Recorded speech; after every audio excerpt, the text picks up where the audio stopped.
J'ai rencontré le colonel au bistrot. C'est le destin.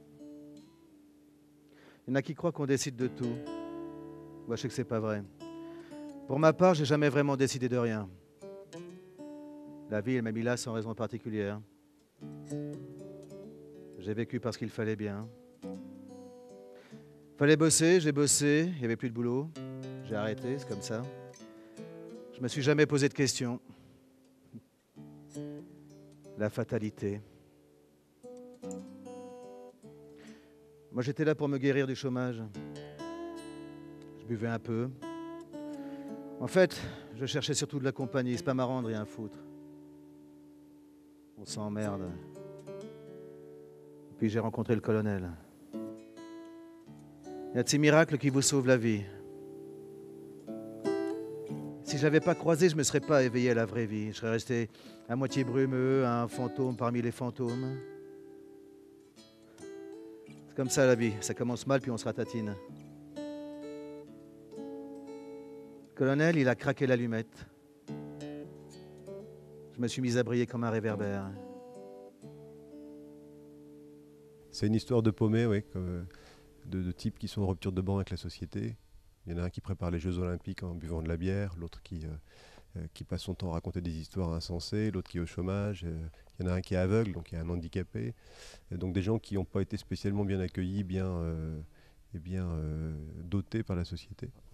Et donc ils ont commencé à nourrir une mystique de l'évasion. Ils ont commencé à contrebalancer cette noirceur du quotidien et de la réalité sociale par des visions, de l'humour, une culture en fait voilà, de l'image, d'une mythologie personnelle, et qui vont quelque part à un moment essayer de forcer la porte des rêves avec un pied de biche s'il le faut. Je suis le colonel. Je m'appelle Raymond. En fait, le régiment, il y avait coupé. Soutien de famille. Depuis, avec le temps, la famille, elle s'était volatilisée et soutenait plus rien. Il se tenait lui-même, quoi. C'était déjà pas si mal. Je t'ai repéré depuis le début.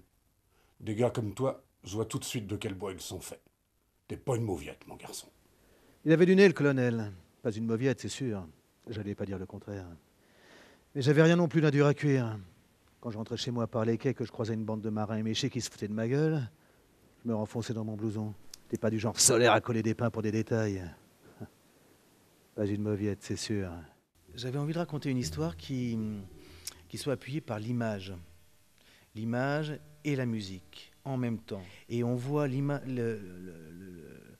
l'histoire que je raconte, qui m'est arrivée, projetée derrière moi. Et cette histoire noire, c'est pour ça que le film qu'on a tourné avec Ronan Lou est un noir et blanc très soutenu, parce que l'histoire est noire, truffée d'humour, mais noire.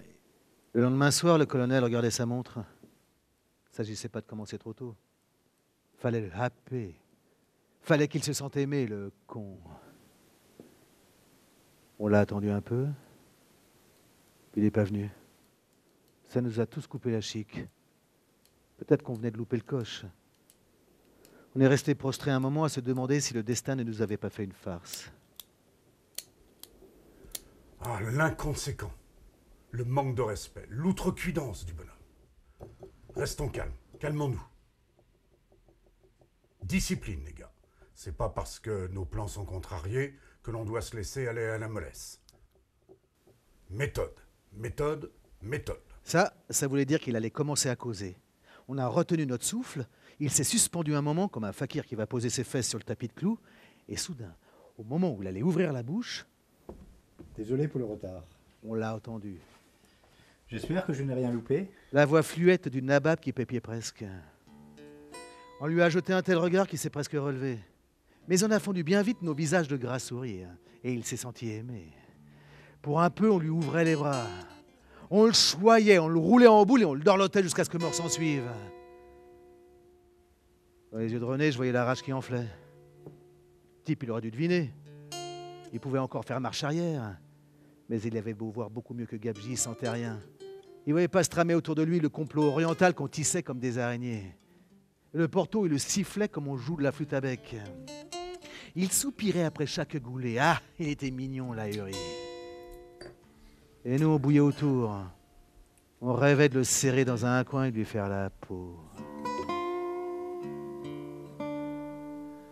Bah, je vois une musique plutôt bluesy, un peu mélancolique.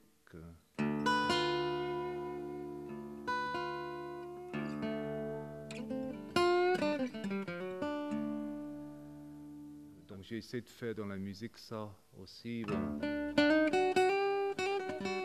Ça parle de l'Inde.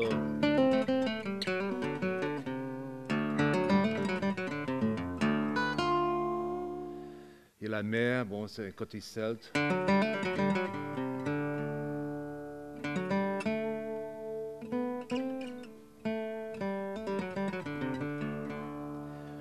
Voilà, ce sont trois choses ensemble qui racontent la même histoire. On doit être autant pris par ce que raconte le comédien que par ce que raconte le musicien avec sa guitare que par ce que raconte le film. Pour la soif.